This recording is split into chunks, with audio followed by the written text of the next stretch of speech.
March মাসে US Pacific কমান্ডের থেকে একজন লেফটেন্যান্ট জেনারেল এলেন, উনি দেখা করলেন জেনারেল ওয়াকারের সঙ্গে। তার আগে, ওনার আসার আগে একটি অ্যাডভান্স টিম এসেছিল আমেরিকার থেকে, আর্মি অফিসার্সদের। তারা Bangladesh army directorate of operations and planning এর সঙ্গে তারা বৈঠক করেছিলেন। মিস্টার খালিলুর রহমান চেয়েছিলেন একটা সেক্রেটারিয়েট করবেন উনি, যেখানে 20-25 জন ব্রিগেডিয়ার আর কর্নেলস থাকবেন। সেটা কিন্তু জেনারেল ওয়াকারুজ্জামান একেবারে খুব ফার্মলি সেই জিনিসটাতে না বলে দিয়েছেন।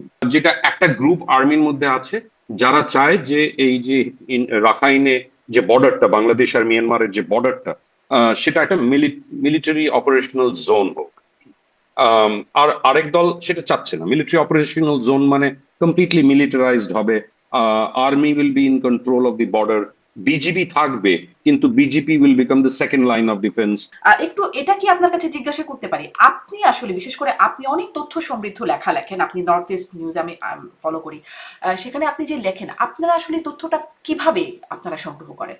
দেখুন, একটা হচ্ছে যে ওই যে বললাম যে নানান লেভেলের সোর্সেস থাকা, আপনার যে সোর্স কি সেনাবাহিনী? কোন কোন আমি তো তা বলতে পারবো না সেটা যে শুধু সেনাবাহিনী, যে নানান লেভেলের সোর্স থাকলে কনফার্মেশন গুলো আর রিকনফার্ম করার যে অপরচুনিটিটা থাকে আর কি, সেটা বেড়ে যায়।